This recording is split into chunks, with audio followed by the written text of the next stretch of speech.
আজ সকালে ঘুম থেকে ওঠার পরপরই সর্বপ্রথম যে জিনিসটা মাথায় এলো তা হলো আজকে 17 রোজা। এই রোজার দিনগুলো যে কিভাবে কেটে যাচ্ছে বিশ্বাস করুন একেবারেই টেরই পাচ্ছি না।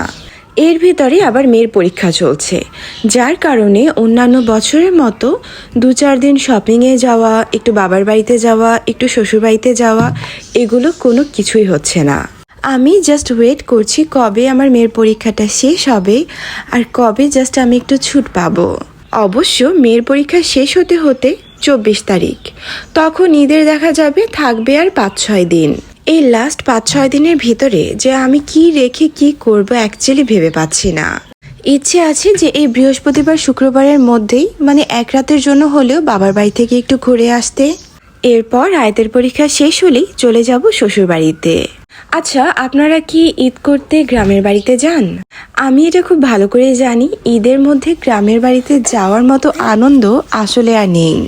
আমি কিন্তু খুব এক্সাইটেড যে আপুরা ঈদের মধ্যে গ্রামের বাড়ি যাবে তাদের ব্লগগুলো দেখার জন্য।